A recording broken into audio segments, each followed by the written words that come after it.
guys, it's Bree. Welcome to my channel, Just Breezy. And Walter. Hello. Glare, I'm sorry. I can't with the glare. How is everybody doing? It's always a loaded question, I feel like, to ask people, right? Either we say it as sort of like a throwaway question, like, hey, how you doing? Oh, I'm fine, how are you?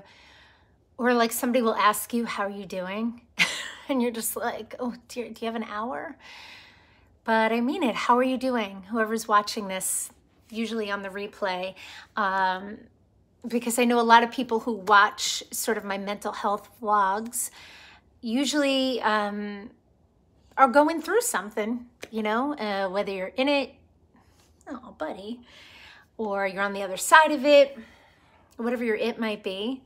But just wondering how you're doing on this Friday. So interestingly enough, I'm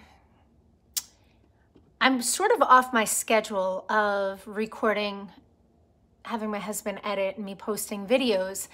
And this happens occasionally. And then I just sort of wait until I'm back on schedule with it and then, you know, kind of continue on with life. But I decided to press live today because today isn't such a great day. Hello, 4 people. I see 4 people's here. I don't know who it is, but hi. And it's funny, I was sitting on the couch and I'm like, okay, today's not a great day. And I don't have a video ready to post, so I'll just wait till next week. But then I'm like, hello, Claudio.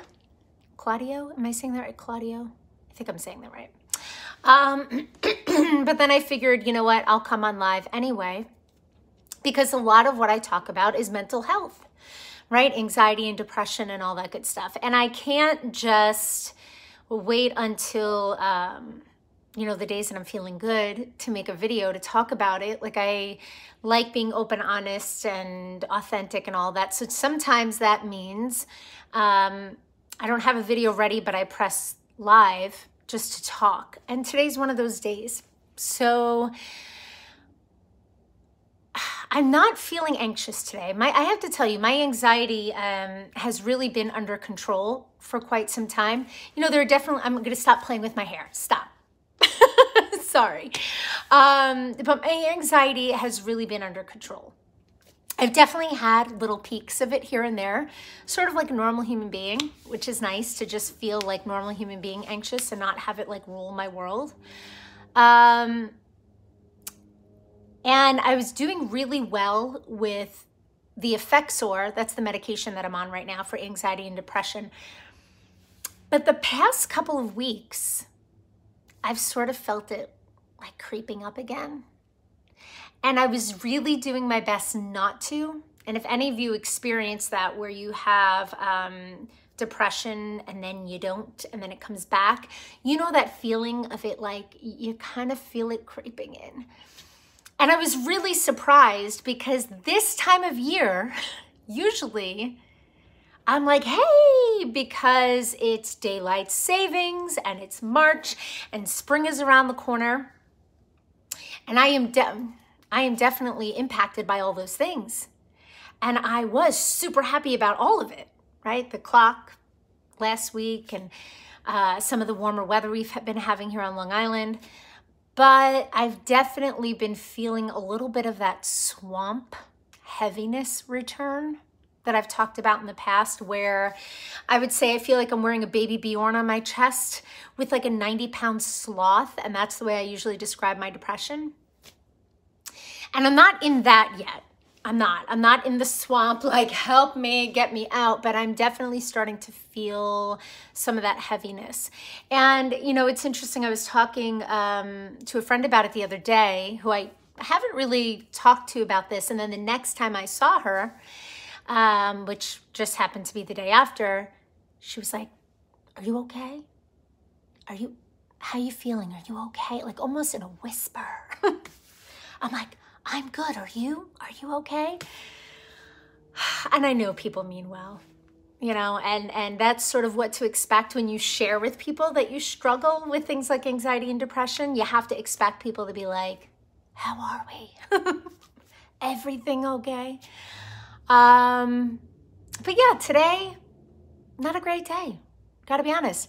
I purposely wore a sweatshirt that is bright colored and feels really nice inside. And I purposely put curls in my hair and a little bit of makeup on, because sometimes when I'm feeling like this, if I make the outside of myself look bright and shiny and new, sometimes I can kind of trick myself into feeling like, hey.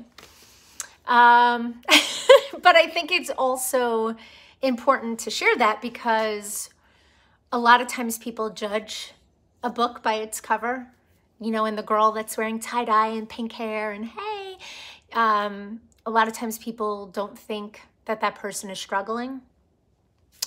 And it was interesting. My husband and I have been watching this show on Netflix called Reign, R-E-I-G-N, I think it's called. I don't know.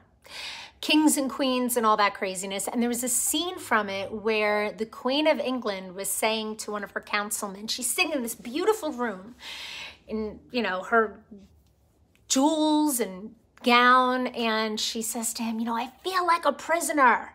I feel like I'm trapped. And he looks around and he's like, yeah, some prison.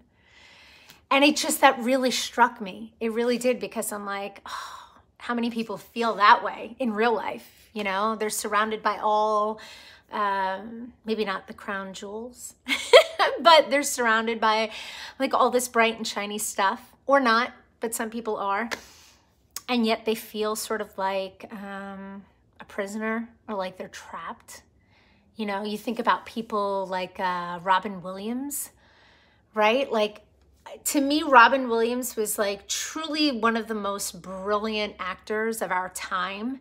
And his job was to make everybody laugh. And he was so incredibly talented in everything he did. And then he wound up killing himself. And everyone was like, what the what? Like, how does that even make sense? How does that match up? Because a lot of times it doesn't. You know, I think a lot of times people assume, and I've talked about this before, but that the depressed person is the one that whose hair isn't brushed and they're walking around in a dark hoodie and they look like they haven't bathed in days. And you know what? Sometimes that is that person, because they're having, you know, difficulties with self-care and all of that. But there are times when that's not. It's the person who's involved in all the things and, you know, happy seeming and all that, that's really struggling. So, you know, I titled this live Depression Warning Signs, because I've definitely, and really it's been a lot because of YouTube, because I talk about it so much, and I've sort of become an expert on all things me. Not on all things you, not on all things mental health, depression, or anxiety, but on all things me.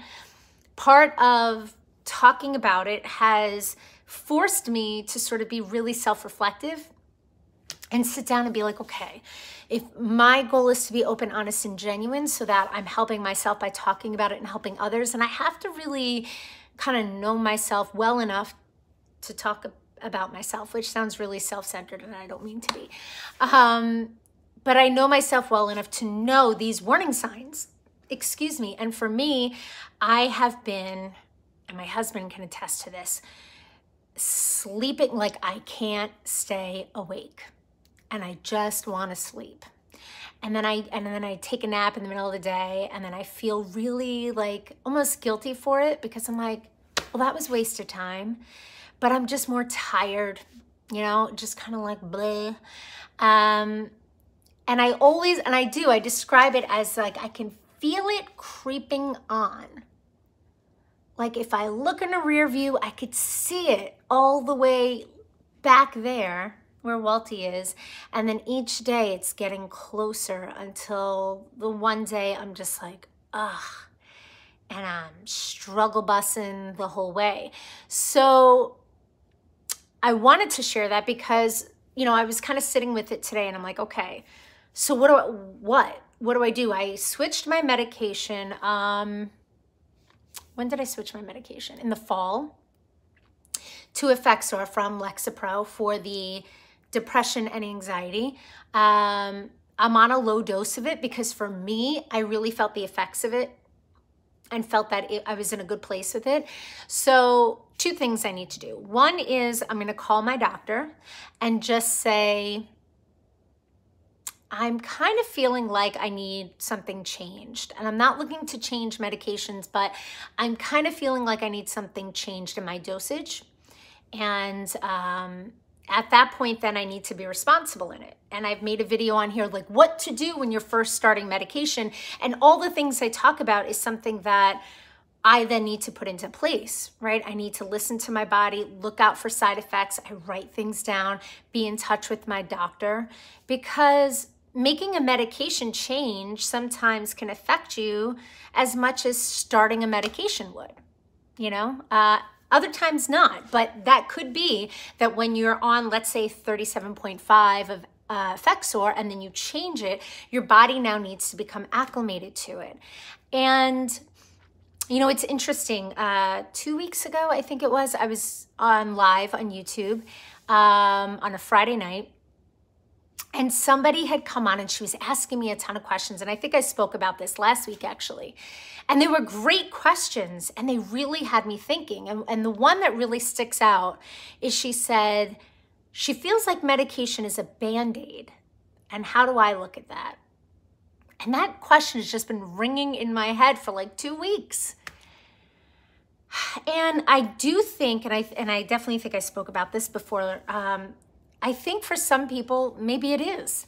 You know, I kind of look at it like if you have a wound, right? Like 2 years ago, my husband was at the park with my 2 kids.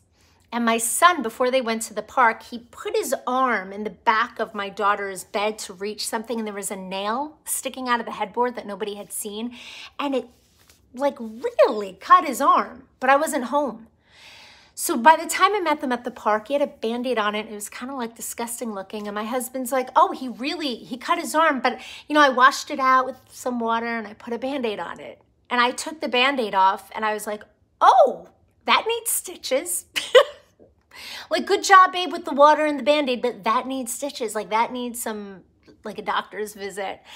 And, you know, we went and they did the liquid stitches. It's called, I don't know what the heck it's called. And it got infected, the whole bit. So my point is sometimes I feel like emotionally, right? If you have this gaping wound and you just throw medication on it without addressing that wound that gets all like gross and pussy, then yeah, you're using medication as a Band-Aid, right? I'm just gonna take this and it's gonna make it feel good for a minute, and I'm not gonna really address the fact that like I have scar tissue forming and like parts of like my body coming out of it was really disgusting, this wound my son had.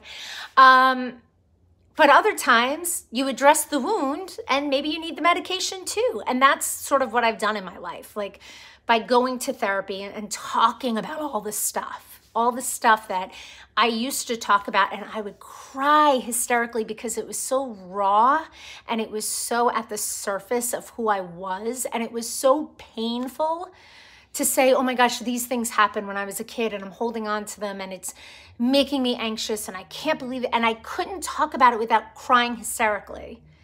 Now I can say, yeah, you know what? Parts of my childhood sucked, like I know so many other people's do. And, you know, there was abuse and there was this and that, and I could talk to people about it. And it makes me feel a little exposed, but I'm not crying hysterically because I treated the wound. But I still need the medication to kind of help me, you know? I often say to people, and I laugh a little about it, I connect my anxiety to environmental stuff from when I was younger, and my depression, totally genetic. You know, it's like, sometimes if you sit with it, you could say, yeah, this runs in my family, but wait a minute, had a lot of trauma happen too for this, so... But anyway, point is, I wanted to come on to say, sometimes when you think you have everything under control, you think you've addressed the wound, you're taking the right medication, I'm good, great, and wonderful and golden, sometimes things happen internally where you're like, wait a minute, I'm not feeling the way I want to. And it's not about feeling numb and perfect and happy all the time. You want to be a human being. You want to feel a little anxiety about things, like, or a little anxious, right? A little nervous about things. You want to feel sadness still. You want to feel all the emotions, but when you know yourself and you know you're kind of getting into a place where you're like, oh my God, I don't want to go there again, you got to sort of like take that by the balls, excuse the expression, and like take control over it. So that's sort of where I am. So it's a phone call to the doctor to say, this is where we're at. What do you suggest? Because I'm very big on not wanting to live in a depressive mental swamp. Not that I think anybody would want to live there, right? Who wants to be in a swamp of depression? This now looks so incredibly comfortable and adorable. Can you please? He's just like, that's his sleeping. I know how, Bubba's. Oh my God, I just love you. Anyway, all right. There's my, God, I'm talking for almost 16 minutes. I could just go on. I'm sorry. Thank you for listening. Thank you for watching, for anybody who does. And comments, feel free to comment how you're doing in life. Oh, something has caught his attention. And I'll talk to you guys soon. Okay? Love y'all. Bye.